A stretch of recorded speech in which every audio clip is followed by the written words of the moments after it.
राह संघर्ष की जो चुनता है वही दुनिया को बदलता है। राह संघर्ष की जो चुनता है वही दुनिया को बदलता है। जिसने रातों की जंग जीती हो, जिसने रातों की जंग जीती हो, सूर्य बनकर वही निकलता है। चलिए इसी शब्द के साथ स्टार्ट करते हैं आज का सेशन। आज का सेशन होगा आप लोगों का characteristics of periodic table along the period.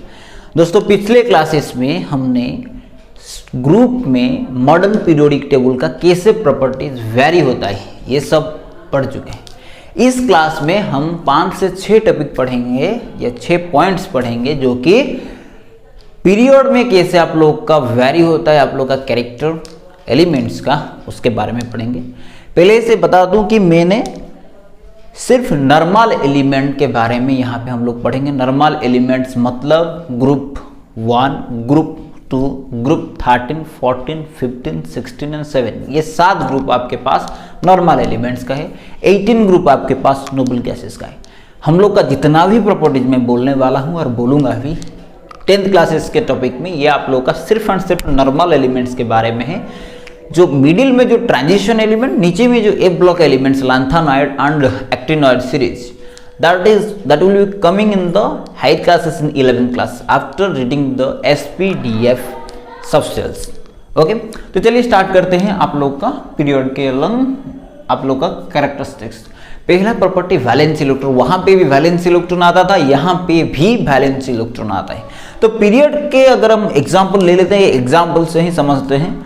Lithium, beryllium, boron, carbon, nitrogen, oxygen, fluorine. Period आपको पता है ना, जो हॉरिजॉन्टल जो रोज होते हैं उनको पीरियड बोला जाता है। तो उनमें से एक पीरियड को हम लेंगे, उसका निकाल लेंगे आप लोगों का valency electron, atomic size, oxidising property, ये सब के बारे में पढ़ेंगे। तो पहला प्रॉपर्टी आप लोग का है वैलेंसी इलेक्ट्रॉन का, ठीक है। तो चलिए एग्जाम्पल ले लिए। लिथियम देखिए यहाँ पे मैंने ऑलरेडी ले चुका हूँ। Lithium, beryllium, boron, carbon, nitrogen, oxygen, fluorine, okay, जिनका कि एटॉमिक नंबर 3, 4, 5, 6, 7, 8, 9 है। देखिए यहाँ पे एटॉमिक नंबर का है। अगर उनको मैं इलेक्ट्रॉनिक कॉन्फ़िगरेशन निकाल के दिखाऊंगा तो ये हो जाएगा आप लोग का 3 का हो जाएगा 2 and 1। यहाँ पे देखिए थोड़ा, तो वैलेंस इलेक्ट्रॉन हो जाएगा यहाँ पे 1। तो पहली बात है वैलेंस इलेक्ट्रॉन क्या है, मैं ऑलरेडी ग्रुप में बोल चुका हूं कि वैलेंस इलेक्ट्रॉन क्या है। वैलेंस इलेक्ट्रॉन का डेफिनेशन ऑलरेडी आप लोग 9th क्लास में भी पढ़ चुके हैं। इसके पिछले क्लास में भी मैंने ऑलरेडी उसको बोल चुका हूं। अगर आप नहीं देखे हैं तो प्लीज जाके विजिट करिए, लिंक डिस्क्रिप्शन बॉक्स में आपको मिल जाएगा। तो वैलेंस इलेक्ट्रॉन ये होता है कि बाहर का जो कोई भी आटम का बाहर का सेल, बाहर का ऑर्बिट में जितना इलेक्ट्रॉन होते हैं उनको बोलते हैं हम वैलेंस इलेक्ट्रॉन। तो यहाँ पे अगर मैं लिथियम की बात करूंगा तो यहाँ पे 3 है उसका एटॉमिक नंबर। के एलिमेंट स्ट्रक्चर में अगर मैं उसको सजाऊंगा तो 2 and 1 हो जाएगा, तो 1 होगा उसका वैलेंसी इलेक्ट्रॉन। अगर मैं बात करूंगा बेरिलियम का, बेरिलियम का एटॉमिक नंबर 4 होता है, तो 4 इलेक्ट्रॉन, तो हो जाएगा 2 and 2 हो जाएगा इसका आप इलेक्ट्रॉनिक कॉन्फ़िगरेशन। सो आप लोग का वैलेंस इलेक्ट्रॉन यहाँ पे मिलेगा 2। अगर मैं एटॉमिक नंबर मतलब बोरॉन की बात करूंगा, यहाँ पे आप लोग का 2 and 3 हो जाएगा क्योंकि एटॉमिक नंबर 5 है। तो 3, यहाँ पे 4, यहाँ पे 5, यहाँ पे 6, यहाँ पे 7। तो थोड़ा डेफिनेशन पे चलते हैं। The number of electron present are the outer most orbit of the atom. Outer most orbit में जितना नंबर ऑफ इलेक्ट्रॉन होंगे उनको बोला जाएगा valency electron. The number of electron present in the outer most orbit, clear है। अगर मैं देखूंगा तो यहाँ पे देखिए वैलेंसी इलेक्ट्रॉन में इंक्रीज हो रही है। 1 है, 2 है, 3 है, 4 है, 5 है, 6 है, 7 है, ठीक है। तो the valency electron gets on increasing across a period as we move from left to right। इसका मतलब है अगर हम लेफ्ट से राइट की तरफ जाएंगे तो आपका वैलेंसी इलेक्ट्रॉन बढ़ते जाएगा, ठीक है। अब चलते हैं व्हाट इज वैलेंसी। पहली बात है व्हाट इज वैलेंसी। वैलेंसी बात ये डेफिनेशन ऑलरेडी मैंने पिछले क्लासेस में बताया हूं, यहाँ पे नहीं लिखा है। वैलेंसी होता है कि the number of electron, again the number of electron required or lose by an atom, और शेयर भी बोल सकते हैं। it will be gain, lose or share by an atom to obtain its octet or doublet। कोई भी atom कितना electron ले आए और कितना इलेक्ट्रॉन दे दे और कितना इलेक्ट्रॉन शेयर कर ले, सो दैट वो अपना ऑक्टेट अटेंड कर ले, उसको हम बोलेंगे वैलेंसी ऑफ दैट एटम। तो यहां पे देखिए, अगर मैं बोलूंगा लिथियम के बारे में, ये समझने के लिए थोड़ा सा यहां पे देखना पड़ेगा। लिथियम का अगर देखिए थोड़ा, लिथियम में आप लोगों का आउटर सेल में 1 इलेक्ट्रॉन होता है। अगर वो 1 इलेक्ट्रॉन अगर वो दे देगा, अगर वो लूज करेगा, तो बाहर ऑर्बिट में उसका 2 हो जाएगा, it will extend it's doublet. तो इसका वैलेंसी है 1, जो कि प्लस है, वो देने के बाद प्लस बनेगा, इसीलिए इसको प्लस वैलेंसी भी कभी कभी बोला जाता है और पॉजिटिव वैलेंसी भी कभी कभी बोला जाता है। अगर मैं बेरिलियम की बात करूं तो ये 2 इलेक्ट्रॉन दे देगा, क्योंकि इट इज इजी टू। अगर मान लीजिए लिथियम का एल सेल के लिए आप लोग के लिए 8 इलेक्ट्रॉन चाहिए, अगर वो 6 इलेक्ट्रॉन लेता है तो भी ऑक्टेट अटेंड करेगा, अगर वो 2 इलेक्ट्रॉन दे देता है तो डबलेट अटेंड करेगा। उसके लिए इजी होगा कि 2 इलेक्ट्रॉन दे दे, ना कि 6 इलेक्ट्रॉन ले आए, इसीलिए वो 2 इलेक्ट्रॉन दे देगा, लूज करेगा, इसलिए उसका वैलेंसी 2 हो जाएगा। देखिए यहाँ पे वैलेंसी 1 था, यहाँ पे 2 आ गया। वैसे ही आप लोग का बेरिलियम बोरन का हो जाएगा 3। कार्बन यहाँ पे 4 इलेक्ट्रॉन नहीं दे सकता है, 4 इलेक्ट्रॉन नहीं ला सकता है। ये आप कार्बन एंड कंपाउंड में पढ़े हैं, अगर नहीं पढ़े हैं तो चैनल पे जाइए, विजिट करिए, आप लोग अच्छे से समझ में आएगा। कार्बन शेयर करता है, that is nothing but sharing bond, that is nothing also called covalent bond. तो कार्बन का हो जाएगा आप लोग का 4 वैलेंसी। अब आते हैं नाइट्रोजन के पास। नाइट्रोजन का आउटर ऑर्बिट में 5 इलेक्ट्रॉन है। तो अगर मान लीजिए एल सेल है जो 5 इलेक्ट्रॉन है, एल सेल के लिए आप लोग के पास 8 इलेक्ट्रॉन चाहिए उसका ऑक्टेट अटेंड करने के लिए। तो 8 इलेक्ट्रॉन अगर ले आएगा तो उसका ऑक्टेट का रूल कंप्लीट हो जाएगा। सॉरी हाँ, 3 इलेक्ट्रॉन अगर ले आएगा तो उसका ऑक्टेट अटेंड हो जाएगा, नहीं तो अगर वो 5 इलेक्ट्रॉन दे देगा तो डबलेट अटेंड हो जाएगा। 5 लाना इजी है या 3 दे देना इजी है? आई थिंक 3 दे देना इजी है। आपके पास 5 रोटी है, आप पांचों का पांचों दे देंगे या 3 ले आएंगे? 5 देने से अच्छा है 3 ले आइए किसी से। इसका मतलब यह है कि ये 3 दे देगा तो ऑक्टेट अटेंड करेगा, इसीलिए इसके वैलेंसी देखिए, वैलेंसी इलेक्ट्रॉन यहाँ पे, वैलेंसी इलेक्ट्रॉन यहाँ पे देखिए ये 1 2 3 4 हो गया। वैलेंसी इलेक्ट्रॉन 5 है, लेकिन वैलेंसी देखिए थोड़ा 3 है, यहाँ पे वैलेंसी 3 है। अगर मैं बात करूं ऑक्सीजन की, वैसे ही ऑक्सीजन अगर 2 इलेक्ट्रॉन, क्योंकि इसका आउटर ऑर्बिट में 6 इलेक्ट्रॉन है, 6 इलेक्ट्रॉन है, अगर वो 2 इलेक्ट्रॉन ले आएगा उसका ऑक्टेट अटेंड हो जाएगा, तो इसका वैलेंसी हो जाएगा आप लोग के पास 2। अब चलते हैं फ्लोरीन के पास। फ्लोरीन 1 लाएगा, क्योंकि इसके पास में 7 इलेक्ट्रॉन है, जल्दी से जल्दी 1 लाएगा, 1 रोटी कहीं से मांग के लाएगा, भूख मिटाएगा, तो ये हो गया उसका वैलेंसी 1। इसका मतलब क्या है? Valency fast increases. देखिए 1 से 4 तक बढ़ते गया, उसके बाद देन डिक्रीजेस टू 0, उसके बाद डिक्रीज हो जाता है। ठीक है, ठीक है।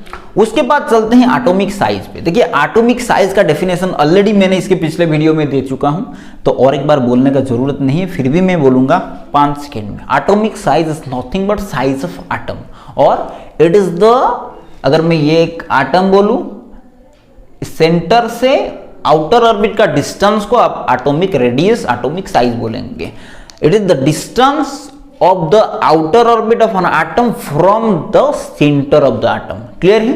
तो एटॉमिक साइज, बात यह है कि एटॉमिक साइज यहां पे क्या हुआ, ये बहुत ही इंटरेस्टिंग वन है कि एटॉमिक साइज में क्या होगा। एक एग्जांपल देके हम समझाएंगे कि एटॉमिक साइज में क्या होना चाहिए, क्या हो रहा है। देखिए आप देखेंगे एटॉमिक साइज मतलब it is the distance of centre to the outer orbit. यहां पे हर कोई एटम पे आप लोगों का 2 ही मतलब ऑर्बिट है। देखिए ये भी 2, KL KL KL KL KL KL KL, मतलब 2 ही ऑर्बिट है। इसका मतलब हर किसी के पास 2 ऑर्बिट है, तो क्या होना चाहिए, हर किसी का साइज सेम होना चाहिए, क्योंकि ऑर्बिट तो 2 है। लेकिन मैं बोलूंगा कि एटॉमिक साइज में डिक्रीज हो रहा है। ये सबसे इंटरेस्टिंग थिंग है, क्यों डिक्रीज हो रहा है? हमारे पास 2 ही ऑर्बिट है, तो 2 ही ऑर्बिट है मतलब एटॉमिक साइज कांस्टेंट रहना चाहिए, लेकिन कांस्टेंट नहीं रहता है, एटॉमिक साइज में डिक्रीज होता है। ये क्यों है तो देखेंगे, समझेंगे। भाई लोग एक एग्जांपल आपको दे रहा हूं। मान लीजिए एक नाव है, मान लीजिए एक तालाब है, ये एक रेक्टेंगुलर तालाब है, यहाँ पे 2 नाव है। एक काम करते हैं, सिर्फ 2 नाव को लेते हैं, कोई तालाब नहीं बनाते। तालाब है, यहाँ पे 2 नाव है, boat, 2 boats are there, okay, 2 boats are there. यहाँ पे आप बैठ गए, इधर आपका दोस्त बैठा है, दोनों का पावर लगभग सेम है, दोनों को मैंने एक रस्सी से टाई अप कर दिया, दोनों के पास रस्सी का 2 हिस्सा है।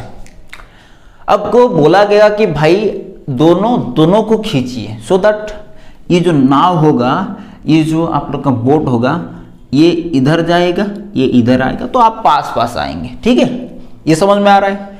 ओके। अगर आपको 10 मिनट लगा पहले सिचुएशन में, अब सिचुएशन में आपको 10 मिनट लग गया। अब मैं और एक बार ले लूँगा, वही 2 नाव ले लूँगा, और आप लोग जिसको बोलते हैं इंग्लिश में बोट बोल दूँगा। यहाँ पे 2 लोग, यहाँ पे भी 2 लोग, समझिए, और वही रस्सी है। तो जो 10 मिनट ले रहा था, अब क्या वो 10 मिनट लेगा? क्योंकि यहाँ पे थोड़ा ज़्यादा फोर्स, वहाँ पे भी थोड़ा ज़्यादा फोर्स, थोड़ा जल्दी वो पास ही पास आ जाएंगे। मान लीजिए 8 मिनट में कंप्लीट कर देंगे, अपने पास आ जाएंगे। उसके बाद मैंने और थोड़ा बढ़ा दिया, वही नाव है, यहाँ पे 3 लोग, यहाँ पे 3 लोग, एक रस्सी, वही डिस्टेंस है, यहाँ पे 5 मिनट लेगा। इसका मतलब जब नंबर ऑफ पीपल बढ़ते जाते हैं तो आपका फोर्स ऑफ अट्रैक्शन दोनों में बढ़ते जाता है, तो आप जल्दी से जल्दी पास आ जाते हैं। ठीक है, ये समझ में आया? ये एग्जांपल आपको समझ में आया? तो इसी को एटम के साथ कंपेयर करते हैं।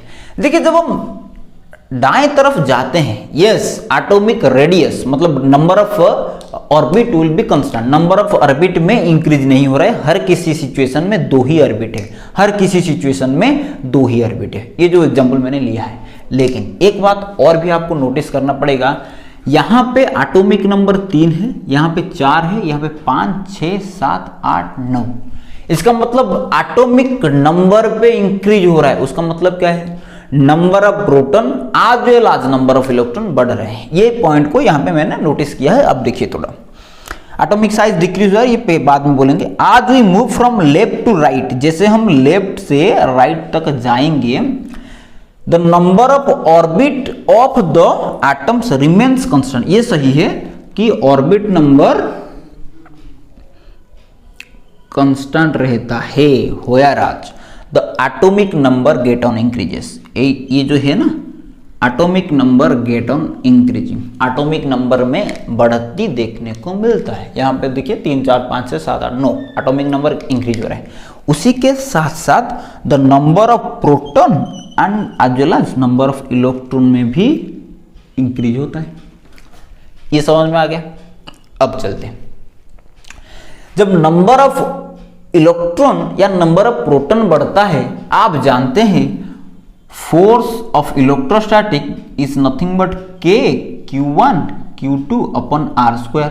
अगर इसको थोड़ा सेपरेटली लिखेंगे, it will be Q1 Q2 के प्रोडक्ट के साथ डायरेक्टली प्रोपोर्शनल, डिस्टेंस के साथ इनवर्स प्रोपोर्शनल। यहाँ पे तीनों में मैंने बोला कि एक ही डिस्टेंस पे आपको नाव को रखना है, लेकिन यहाँ पे मैंने नंबर ऑफ पीपुल्स में इंक्रीज किया। इसका मतलब चार्जेस में मैंने इंक्रीज किया।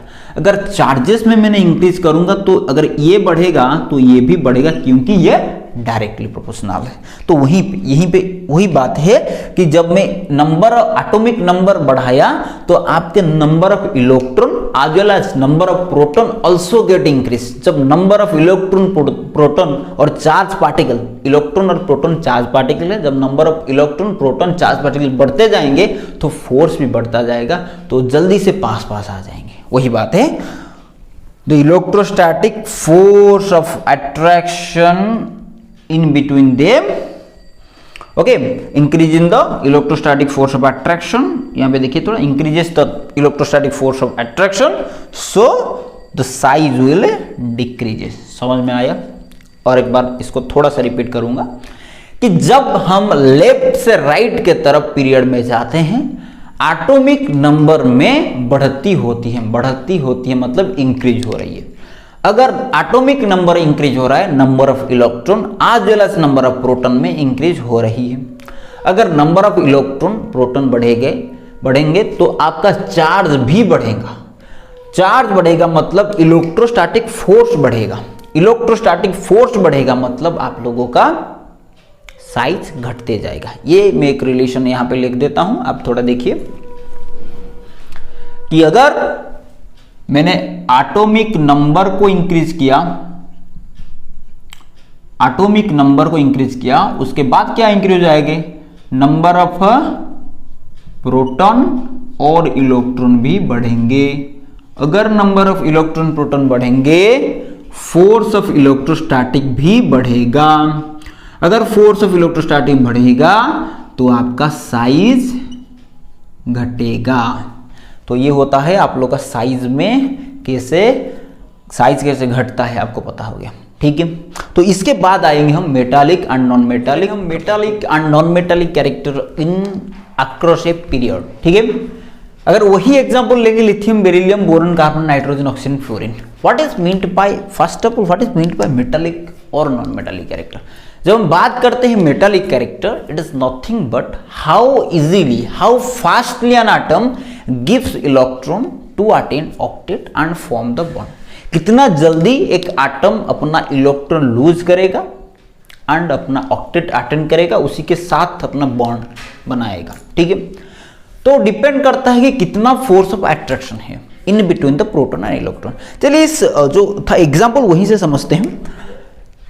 बात है कि lithium, beryllium, boron, carbon, nitrogen, oxygen, fluorine, देखिए हर किसी में आप लोगों का साइज धीरे धीरे घटता जाएगा। यहाँ पे दो आप कैरेक्टर को मतलब अकाउंट में लिख सकते हैं। पहली बात है कि साइज डिक्रीज हो रहा है मतलब आपके यहां से ये फॉर्मूला के हिसाब से आप लोगों का इलेक्ट्रोस्टैटिक फोर्स बढ़ेगा। तो यहां पे आप जितना इजी से इलेक्ट्रॉन को निकालेंगे, जितना आप आगे चलेंगे साइज घटता जाएगा, तो आपको थोड़ा और ज्यादा एनर्जी खर्च करना पड़ेगा इलेक्ट्रॉन निकालने के लिए। तो यहाँ पे आप लोग के लिए बहुत ही इजी होगा इलेक्ट्रॉन निकालने में, यहाँ पे थोड़ा आप लोग को कष्ट होगा, थोड़ा आपको प्रॉब्लम होगा। तो इसमें इलेक्ट्रॉन देने का कैपेसिटी ज्यादा अच्छा है, तो ये मेटल हो सकता है, ठीक है। ये भी एक कारण है।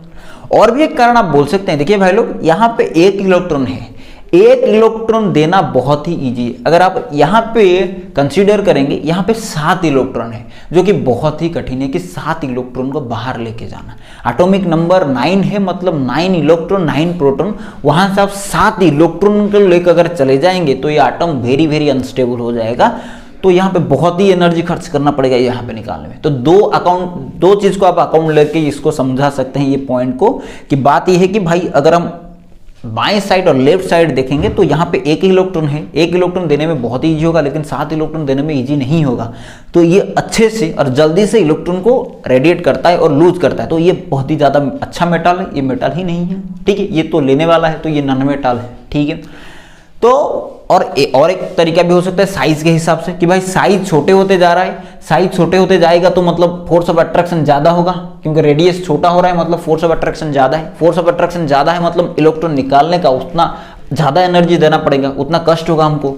तो ये बात है कि ये it is not a very good metal, it is a metal, ठीक है। और आप बोल सकते हैं कि मेटालिक कैरेक्टर डिक्रीज हो रहा है, ठीक है। मेटालिक कैरेक्टर डिक्रीजेस, ये देखिए metallic character decreases, whereas non metallic character increases. Metallic character decrease होगा, इसका मतलब ये उल्टा है, नॉन मेटालिक कैरेक्टर इंक्रीज होगा। नॉन मेटालिक कैरेक्टर मतलब how fastly we are receiving the electron, ये अच्छे से रिसीव करेगा, ये रिसीव नहीं करेगा, क्योंकि यहाँ पे रिसीव करने के लिए 7 इलेक्ट्रॉन चाहिए, यहाँ पे 1 इलेक्ट्रॉन चाहिए। इजीली 1 इलेक्ट्रॉन रिसीव करेगा, लेकिन ये 7 इलेक्ट्रॉन रिसीव नहीं कर पाएगा। तो ये अच्छा नॉन मेटल है। तो नॉन मेटालिक प्रॉपर्टी लेफ्ट से राइट को इंक्रीज हो रहा है, लेकिन मेटालिक प्रॉपर्टी डिक्रीज हो रहा है, ठीक है, across the period, because as we move along a period the size of atom get on decreasing, size छोटे हो रहा है एंड इलेक्ट्रोस्टैटिक फोर्स जो है ना वो बढ़ रहा है, इलेक्ट्रोस्टैटिक जो फोर्स है वो बढ़ रहा है। इसका मतलब है it is not easy to take out on electron, ठीक है। तो मेटालिक कैरेक्टर डिक्रीज होगा, नॉन मेटालिक कैरेक्टर इंक्रीज होगा, ठीक है। इसका बाद में जो प्रॉपर्टी आएगा केमिकल रिएक्टिविटी। अब बात करेंगे केमिकल प्रॉपर्टी के बारे में, जो 5वां प्रॉपर्टी है और chemical reactivity. First of all what is chemical reactivity? Chemical reactivity already मैंने पिछले वीडियो में इसको डिस्कशन किया था ग्रुप में, लेकिन वही डेफिनेशन इसमें देंगे कि केमिकल रिएक्टिविटी इसका मतलब यह है कि कैसे एक एटम और एलिमेंट इलेक्ट्रॉन देना है और लेना है नहीं तो शेयर करना है और बॉन्ड बनाना है, ठीक है। तो यहाँ पे अगर हम देखेंगे कि जो एग्जाम्पल दिया था लिथियम, बेरिलियम, बोरॉन, और ये जो पीरियड का एग्जाम्पल दिया था उसमें आप लोगों का इलेक्ट्रॉन नंबर में इंक्रीज हो रहा है लेकिन आप लोगों का साइज डिक्रीज हो रहा है। इसीलिए यहां पे देखिए, अगर ये कंसीडर करेंगे लिथियम को, लिथियम में 1 इलेक्ट्रॉन दे देना बहुत ही ईजी होगा आज कंपेरेबल टू बेरिलियम। बेरिलियम में 2 इलेक्ट्रॉन देना पड़ेगा, इससे अच्छा है कि लिथियम 1 इलेक्ट्रॉन दे दे। तो chemical reactivity of lithium is more than that of beryllium. अगर बात करेंगे वहीं पे बोरॉन की, बोरॉन के पास आउटर सेल में 3 इलेक्ट्रॉन है, जो कि और थोड़ा कष्ट होगा कि 3 इलेक्ट्रॉन देने के लिए, और थोड़ा एनर्जी ज्यादा होगा। तो इजीली कौन देता है? लिथियम इजीली इलेक्ट्रॉन दे देता है, तो लिथियम का केमिकल रिएक्टिविटी ज्यादा है। और एक सेंस में आप बोल सकते हैं कि valency of lithium is 1, whereas valency of beryllium is 2 and boron is 3। इसका मतलब यह है कि लिथियम 1 इलेक्ट्रॉन देने के लिए उसको ज्यादा ही कठिनाई नहीं होगी, जबकि आप लोग का बेरिलियम 2 इलेक्ट्रॉन देने में ज्यादा कठिनाई होगी और बोरॉन का और थोड़ा ज्यादा एनर्जी खर्च करना पड़ेगा। तो सबसे अच्छा रिएक्टिव आपका यहाँ पे लिथियम है, अगर ये तीनों को कंपेयर करेंगे, ठीक है। तो आप अगर यहां से ऑर्डर बोलेंगे तो lithium is very reactive, then beryllium, then boron, and boron is very reactive, then carbon. Carbon share करेगा, ना कि वो दे पाएगा ना कि वो ले पाएगा, वो कोवैलेंट बॉन्ड करेगा, ये तो आपका कार्बन में है। अब नॉन मेटल की बात करते हैं। फ्लोरीन को देखिए, फ्लोरीन के पास भी 7 इलेक्ट्रॉन चाहिए। यहां पे 1 इलेक्ट्रॉन लाने में और यहां पे 2 इलेक्ट्रॉन लाना है, यहां पे 3 इलेक्ट्रॉन लाना है ऑक्टेट अटेंड करने के लिए। 1 इलेक्ट्रॉन लाना जितना इजी है, 2 इलेक्ट्रॉन लाने में थोड़ा और ज्यादा हमको एनर्जी खर्च करना पड़ेगा। तो सबसे अच्छा है कि 1 इलेक्ट्रॉन ले आए, ठीक है। तो फ्लोरीन जल्दी ही अपना ऑक्टेट अटेंड करेगा ऑक्सीजन से, और ऑक्सीजन जल्द ही अटेंड करेगा अपना ऑक्टेट नाइट्रोजन से। इसका मतलब है fluorine is more reactive than oxygen and oxygen is more reactive than nitrogen. In the same manner nitrogen is also more reactive then carbon, ठीक है, क्योंकि वो इजीली 3 इलेक्ट्रॉन दे सकता है, आयोनिक बॉन्ड फॉर्मेशन कर सकता है। इसीलिए केमिकल रिएक्टिविटी फास्ट, देखिए थोड़ा फास्ट डिक्रीजेस, क्योंकि मोस्ट रिएक्टिव यहां पे लिथियम है। तो लिथियम से अगर हम बोरॉन के पास जाएंगे और कार्बन के पास जाएंगे, वहां पे आप लोग का केमिकल रिएक्टिविटी डिक्रीज हो रहा है। लेकिन जब हम कार्बन के बाद चलते हैं, वहां पे फिर एक बार इंक्रीज होकर फ्लोरीन पे हाईएस्ट रिएक्टिव होता है, ठीक है। तो then it is increases because valency fast increases then decreases, ठीक है। तो वैलेंसी के हिसाब से आप केमिकल रिएक्टिविटी को आप डिफाइन कर सकते हैं कि वैलेंसी फास्ट इंक्रीज हो रहा है, डिक्रीज हो रहा है, देन इसीलिए आपका केमिकल रिएक्टिविटी फास्ट डिक्रीज होगा, देन ऑल्सो इंक्रीज, ओके। तब last property but not the least, that is nature of oxides. अगर हम ऑक्साइड्स की बात करेंगे, ऑक्साइड्स मतलब अगर कोई एलिमेंट ऑक्सीजन के साथ मिलकर जो कंपाउंड बनाए, ठीक है। आप जानते हैं मेटल्स और नॉन मेटल से, जो मेटल ऑक्साइड होता है वो बेसिक ऑक्साइड्स होता है, जो नॉन मेटल ऑक्साइड होते हैं वो एसिडिक ऑक्साइड्स होते हैं, ठीक है। तो बात करते हैं मेटल ऑक्साइड। मेटल ऑक्साइड देखिए यहां पे आप बोलते हैं कि ज्यादा मेटालिक ये है, मेटालिक कैरेक्टर डिक्रीज हो रहा है। आप जब लेफ्ट से राइट की तरफ पीरियड में जा रहे हैं तो मेटालिक कैरेक्टर डिक्रीज हो रहा है, इसका मतलब आपका ऑक्साइड का कैरेक्टर भी डिक्रीज होगा। तो सबसे अच्छा ऑक्साइड कैरेक्टर लेफ्ट साइड में होगा, एसिड मतलब बेसिक कैरेक्टर, सॉरी, क्योंकि मेटल जो है बेसिक ऑक्साइड बनाता है। तो लिथियम का अच्छा बेसिक ऑक्साइड होगा, उससे थोड़ा कम बेरिलियम, उससे थोड़ा कम बोरॉन का। इसका मतलब है आपका मेटालिक ऑक्साइड और sorry basic oxide character get decreases along a period. Left to right the basic nature of oxides decreases, आपका बेसिक नेचर डिक्रीज हो जाएगा। उसका उल्टा है एसिडिक कैरेक्टर। एसिडिक कैरेक्टर आप जानते हैं कि नॉन मेटल जो होता है वो जो ऑक्साइड्स बनाते हैं वो एसिडिक होते हैं। आप जानते हैं कि जब लेफ्ट से राइट की तरफ जाते हैं तो आपका नॉन मेटालिक कैरेक्टर में इंक्रीज होता है। अगर नॉन मेटालिक कैरेक्टर इंक्रीज हो रहा है मतलब उसका ऑक्साइड्स का भी कैरेक्टर इंक्रीज होगा। इसका मतलब यह है कि जब हम जाएंगे राइट सॉरी लेफ्ट से राइट की तरफ आपका acidic character, that is nothing but, क्योंकि non metallic oxides are acidic, तो एसिडिक कैरेक्टर आपका इंक्रीज होगा, ठीक है। तो यहीं पे टॉपिक खत्म होता है। लेकिन क्या है, और एक बार 1 मिनट में आप बोलेंगे थोड़ा, वैलेंसी इलेक्ट्रॉन आपका इंक्रीज होता है, valency first increases then decreases. उसके बाद आता है आपका साइज। साइज थोड़ा घटता है क्योंकि इलेक्ट्रोस्टैटिक फोर्स ऑफ अट्रैक्शन बढ़ जाता है, because the atomic number increases but the orbital number get unconstant, ठीक है। उसके बाद आप लोग का आ जाता है केमिकल रिएक्टिविटी। केमिकल रिएक्टिविटी में फास्ट इंक्रीज होता है, सॉरी फास्ट डिक्रीज होता है, देन इंक्रीजेस, बिकॉज वैलेंसी आप लोगों का पहले बढ़ता है उसके बाद घटता है, ठीक है। उसके बाद ऑक्साइड्स का क्या है, ऑक्साइड्स आप लोग का लेफ्ट साइड में जो फाउंड होता है वो मेटल्स होते हैं, तो metallic oxides so basic in nature, right side में होते हैं एसिडिक इन नेचर, ठीक है। तो यहां पे आप लोग का ये चैप्टर खत्म होता है एंड केमिस्ट्री का भी टॉपिक खत्म होता है। आगे चलेंगे फिजिक्स के साथ। धन्यवाद।